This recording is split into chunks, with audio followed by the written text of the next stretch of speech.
right, so we're going to send you out the door with another fun little case with Ann Forrester. This one, it touches on real estate. It's more of a First Amendment case, but I think you'll enjoy it. This having to do with a homeowner who puts up Halloween decorations in their front yard, a tombstone display that actually pointed out various neighbors on the tombstones because there was a neighborhood feud. And as you might imagine, the other neighbors not taken too kindly to the fact that their names are written on tombstones in their neighbors' yards. They created quite a scuffle about it, and we had cops ordered to take it down, and now we got a First Amendment issue. So, you know, not a lot having to do with stigmatized property per se, but a fun one to leave going out the door with because it carries on the theme of haunted houses and murders, and what's more fitting than now pointing out your neighbors on tombstones, right?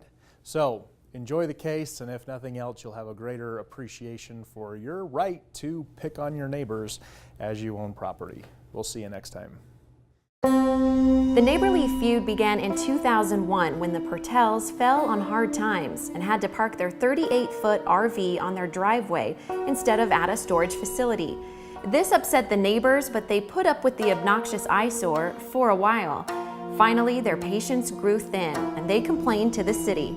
When the city determined that no ordinances were being violated, several neighbors took matters into their own hands and started a petition to enact a city ordinance that would prohibit storing RVs on residential property. The petition succeeded.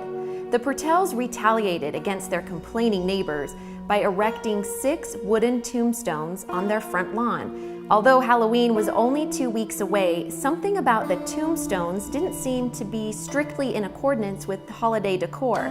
5 of the 6 tombstones made specific references to specific complaining neighbors, and each one specified a year of death that corresponded to their respective house address. For instance, the epitaph for their neighbor Betty read, "Betty wasn't ready, but here she lies. Ever since that night she died, 12 feet in this trench, still wasn't deep enough for that wench's stench." 1690. The neighbors were offended and called the police. They reported that they felt intimidated by the display and wanted it removed. When the officer arrived and addressed the situation, Mr. Pertel refused to take down the display, but agreed to cover the names on the headstones. Halloween came and went, and still the headstones remained.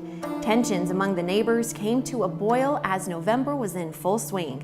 When the wind blew off the duct tape covering one of the names on the headstones, the police were called again. As the officer was insisting that Pertel take down the display, a neighbor came over and began yelling at him.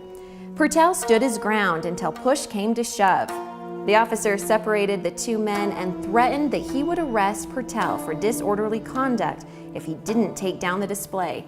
After contemplating the matter in handcuffs, Mr. Pertel relented and agreed to take down the headstones.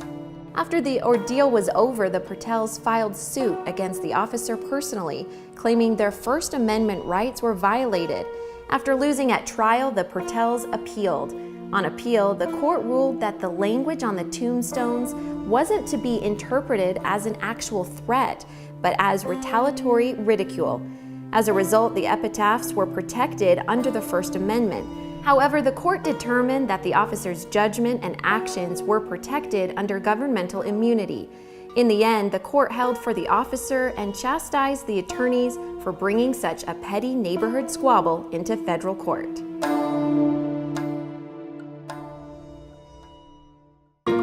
So thank you for joining us on this class on selling stigmatized properties. Hopefully you had fun. Love to hear your thoughts and opinion on this style of class and the subject matter that you learned about, and hope to hear that you enjoyed it. So take care and have fun selling those haunted houses.